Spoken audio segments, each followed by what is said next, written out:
আসসালামু আলাইকুম বন্ধুরা।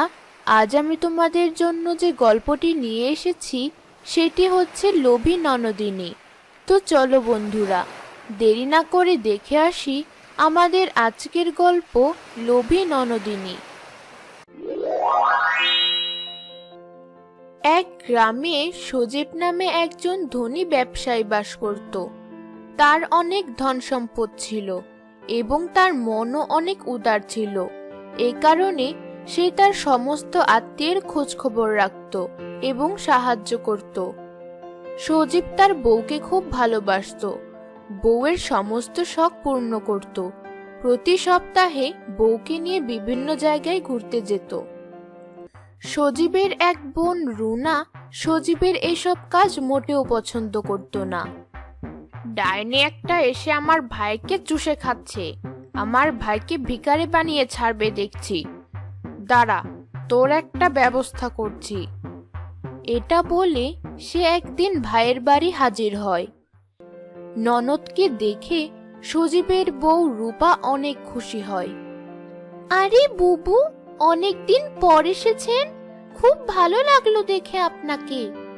হ্যাঁ, এবার অনেক দিন থাকবো, তোমাদের বাড়িতে তো আসাই হয় না। আরে বুবু, আপনাদের জন্য আর কোনো কথা আছে? যতদিন ইচ্ছা ততদিন থাকবেন। এরপর রুনা তাদের সঙ্গে থাকতে শুরু করে। একদিন সজীব বাজার থেকে ফেরার পর বাচ্চাদের জন্য চিপস আর চকলেট নিয়ে আসে। এগুলো দেখে রুনার অনেক হিংসে হয়। সে কোথায় চিপস আর চকলেট রাখে তা দেখে নেয়। যখন সেখানে কেউ থাকে না তখন সে এসে চকলেটগুলো লুকিয়ে লুকিয়ে খেতে থাকে। বিকেলবেলা বাচ্চারা চকলেট খুঁজতে আসে এবং না পেয়ে চিৎকার চেঁচামেচি করতে থাকে। এটা দেখে রূপা বলল, কি হলো বাচ্চারা, এত শোরগোল কেন করছো? আমাদের চকলেটগুলো পাচ্ছি না, কে যেন নিয়ে গেছে। এই নাও টাকা, দোকান থেকে আবার কিনে নিয়ে এসো। তারা আর কান্নাকাটি করে না, বাচ্চারা চলে যায়। এরপর একদিন রূপা ঘরে পিঠা তৈরি করে। পিঠা খুব মজাদার হয়। রূপা অনেকগুলো পিঠা বানায় পাশের বাসায় কিছু পিঠা দিবে বলে। পিঠা বানানো শেষ হলে সে আলমারিতে রেখে ওয়াশরুমে যায়। এদিকে রুনা এসে আলমারি থেকে অনেকগুলো পিঠা চুরি করে নিয়ে যায় এবং লুকিয়ে রাখে। রূপা যখন ফিরে আসে তখন আলমারি থেকে পিঠা নিতে গিয়ে দেখলো যা রেখেছিল তার থেকে অনেক কম পিঠা আছে। এত কমলো কি করে? আমি তো অনেকগুলো রেখেছিলাম, কোথায় গেল পিঠাগুলো? এখন তো আর পাশের বাসায়ও দেওয়া যাবে না। আরেকদিন রূপা ঘরে বিরিয়ানি রান্না করছিল। এমন সময় রুনা দূরে দাঁড়িয়ে দাঁড়িয়ে সব দেখছিল। যখন রূপা রান্না শেষ করে রান্নাঘর থেকে বের হলো তখন সে বাটি নিয়ে অনেকগুলো বিরিয়ানি তুলে নিজের রুমে লুকিয়ে রাখলো। খাবারের সময়ে সবার খাবারে বিরিয়ানি কম হলো। এমন কি করে হলো? আমি তো সবার পরিমাণেই চাল দিয়েছিলাম। তুমি আমাদের ক্ষুধার্ত রাখতে চাও তাই না? আমার বিরিয়ানি পছন্দ বলেই তুমি কম রান্না করলে। ছি, এসব কি বলছেন বুবু? আমি অমন করতে যাব কেন?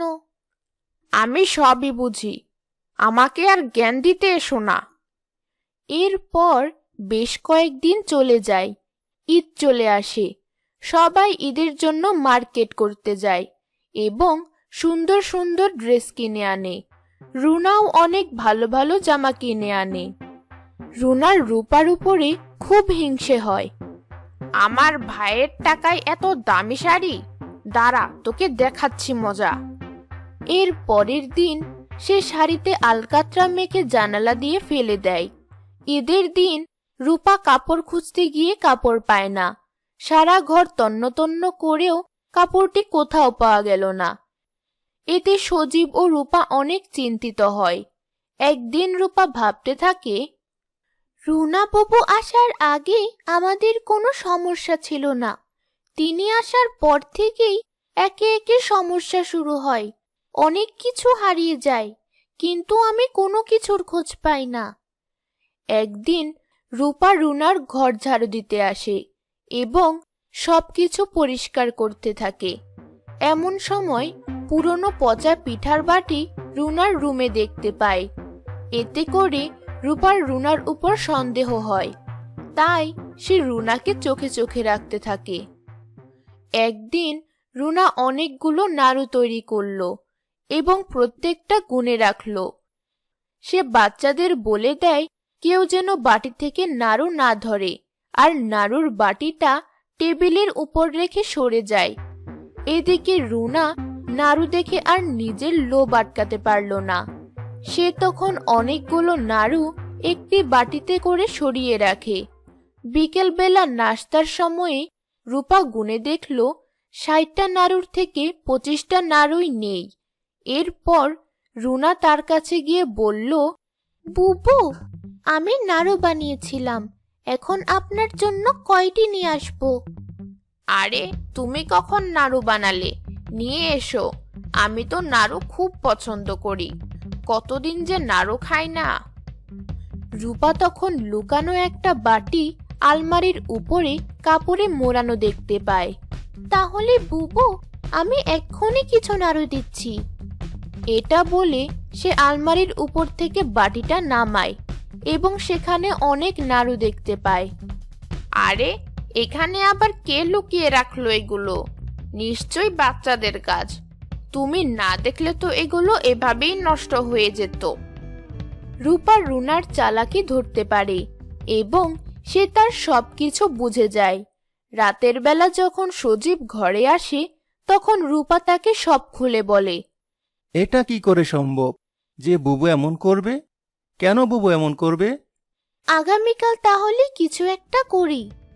পরের দিন রূপা রুনার ঘরে সজীবকে নিয়ে আসে। আরে তোমরা হঠাৎ করে কি মনে করে দুজন একসাথে এলে? বুবু, আমি এক জায়গায় যাব, কিন্তু আমার কোনো ভালো ড্রেস নেই, তাই ভাবছি আপনার একটি ড্রেস পরে যাই। মার্কেটে গিয়ে কিনে নিলেই তো সহজ হয়, আর আমারগুলো তো তোমার পছন্দ নাও হতে পারে। না বুবু, আপনার পছন্দ খুব ভালো, আমার পছন্দ হবে। ঠিক আছে, তাহলে ঘরে যাও, আমি নিয়ে আসছি। না না বুবু, আপনার কষ্ট করতে হবে না, আমি খুঁজে নিচ্ছি। আপনি তো আমার বড় বোনের মতো, আর ছোট বোনরা তো বড়দের কিছু নিতেই পারে। এটা বলে রূপা তার সব ব্যাগ চেক করতে লাগলো। অমনি তার ব্যাগ থেকে চুড়ির সব বের হয়ে আসতে লাগলো। রূপার শাড়ি, চুড়ি, গহনা ইত্যাদি অনেক কিছুই সে রুনার ব্যাগে দেখলো। এটা দেখে সজীবের আর কিছুই বলার ও বুঝার বাকি রইল না। বুবু, আপনি আমার ঘরে থেকে আমার সাথে এমন করতে পারলেন? আপনাকে কত সম্মান করতাম, তার প্রতিদান এভাবে দিলেন আমাকে? আমাকে বললে আপনার সব আমি এনে দিতাম, আমার টাকা পয়সার কোনো অভাব ছিল না, কিন্তু আপনি এমন কাজ কিভাবে করলেন?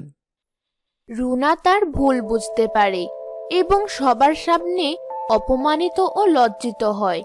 সে ভবিষ্যতে কখনো এমন করবে না বলে সিদ্ধান্ত নেয়। প্রিয় বন্ধুরা, এই ছিল আমাদের আজকের আয়োজন।